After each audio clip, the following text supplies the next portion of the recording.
দেখতে দেখতে একটা মাস কেটে গেল। আমরা এই 1 মাস আলিপুরদুয়ারের বাড়িতেই আছি। কালকে জুন মাসের 10 তারিখ, কালকে আমরা কলকাতা ফিরবো। হচ্ছে পরশু দিন, কালকে ট্রেনে উঠবো। তো এই একটা মাস কিভাবে যে আমরা কাটালাম আমরাই জানি। ভালো লাগে না এই বাড়িতে মামকে ছাড়া। তো সৌমকে বেশ কদিন ধরেই আমি বলছিলাম যে টিকিট কাটো, চলো আমরা কলকাতা ফিরে যাই বাপিকে নিয়ে। তো বললেই তো সঙ্গে সঙ্গে টিকিট পাওয়া যায় না, তোমরা জানো। অনেক চেষ্টা করা হলো, লাস্টে আরএসিতে টিকিট পাওয়া গেছে, এখনও কনফার্ম হয়নি। সৌমর অফিস 1 মাস ছুটি নিয়েছিল। তো ছুটি নিয়েছিল বলতে বাড়ির থেকে অল্প অল্প করে কাজ করছিল। কুট্টুসের গরমের ছুটি পড়ে গেছিল, তাই আমরা 1 মাস এখানেই ছিলাম।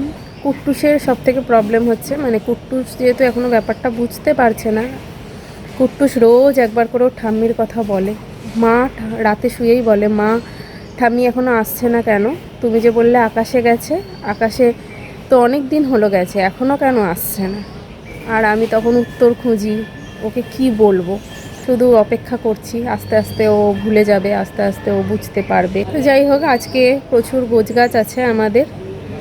আর আপাতত প্ল্যান, বাপিকে আমরা এখান থেকে নিয়ে যাচ্ছি। তবে অনেক বুঝিয়েও পারছি না। বাপি বলছে আমি আবার এখানে ফিরে আসব, এই বাড়িতে আমি একাই থাকবো, যেটা আমাদের টেনশানের অনেকটা বড় কারণ হয়ে দাঁড়াচ্ছে। আমরা বারবার বলছি, কিন্তু বাপির ইচ্ছা আমি এই বাড়িতেই থাকবো, আমি এখানে থাকলেই ভালো থাকবো। তো যাই হোক, এখন আর ঝামেলা করিনি। আপাতত বলেছি তুমি চলো আমাদের সাথে, পরে দেখা যাবে, এইভাবেই নিয়ে যাচ্ছি।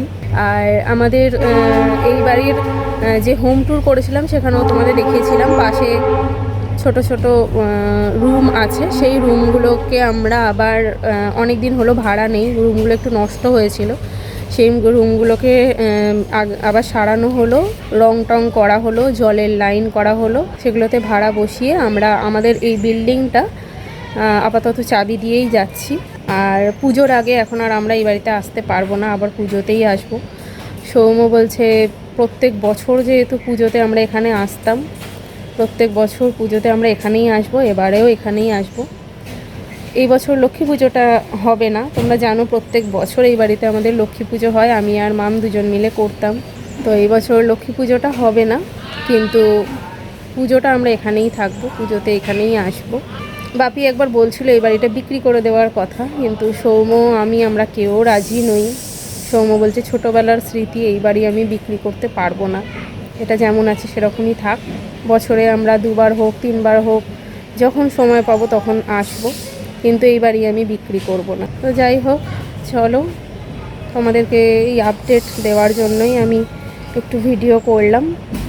আমরা কলকাতায় ফিরছি, আর সবার শরীর আপাতত ঠিকই আছে। আমি একটু অসুস্থ হয়ে গেছিলাম কদিন, ঠিকঠাক খাওয়া দাওয়া ঘুম যেহেতু হয়নি, শরীর ভীষণ উইক হয়ে গেছিলো। একদিন আমি মাথা ঘুরে পড়েও গেছিলাম, মানে শারীরিক কষ্ট আমি খুব বেশি পেয়ে গেছি আর কি। তো আস্তে আস্তে সব ঠিক হবে। তবে ইচ্ছা আছে কলকাতায় গিয়ে একবার ডাক্তার দেখাবো, প্রচণ্ড মাথা ঘোরে এখন আমার। এই যে দেখো এখনও দাঁড়িয়ে আছি, এই যে হেলান দিয়ে দাঁড়িয়ে আছি, বেশিক্ষণ দাঁড়িয়ে থাকলেই মাথা ঘুরছে। তো চলো এখন নিচে যাই, গিয়ে গোছগাছগুলো কমপ্লিট করি। আর বাপি বলছে মামের গোপালটা আমাকে নিয়ে যেতে, তো এখান থেকে মামের লক্ষ্মী আর গোপালটা আমি নিয়ে যাচ্ছি। আর আমার ভ্লগে তোমরা এই একটা প্রশ্ন অনেকবার করেছো, যেটার উত্তর আমি আজ অবধি দিইনি। তোমরা অনেকে আমাকে জিজ্ঞাসা করতে যে সৌম্যদারা ক ভাই, তো সেটার উত্তর আমি দিইনি। তার একটাই কারণ দাদার সাথে আমাদের এই বাড়ির সম্পর্ক খুব একটা ছিল না। সৌম্যরা হচ্ছে 2 ভাই, সৌম্যর দাদা আছে, কিন্তু আমার বিয়ের আগে কোনো পারিবারিক ঝামেলা হয়েছিল, যার জন্য দাদা তখন আলাদা হয়ে গেছিলো। আলিপুরদুয়ারেই থাকে, এখানেই থাকে, আলাদা বাড়ি করে চলে গেছিলো। তো এই বাড়িতে আসা যাওয়াটা সেরকম ছিল না, যার জন্য আমার ভ্লগ দাদাকে, আমার যাকে তোমরা কোনো দিন দেখোনি, আমি কোনো দিন ভ্লগে দেখাইনি, কারণ আমি কোনো দিন দেখিনি। মাম চলে যাওয়ার পর ওরা এসেছে, এখন আসা যাওয়া করছে। মামের কাজে আমি প্রথম দাদাদের দেখলাম। দাদা আছে, দিদি বলতে আমার যা আছে, তার ছোট ছেলে আছে 7 বছর বয়স, কুট্টুসের থেকে 3 বছরের বড়। তো এখন ওরা আসা যাওয়া করছে। মামের কাজ আমরা একসাথেই করেছি। তো যাই হোক, আপাতত কাল আমরা ট্রেনে উঠছি, কলকাতা ফিরবো পরশুদিন। এই হচ্ছে আমাদের প্ল্যান। কলকাতা ফিরে সৌমর অফিস, কুট্টুসের স্কুল সব শুরু হবে। চলো আসি, দেখা হবে আবার একটা নতুন ভিডিও নিয়ে।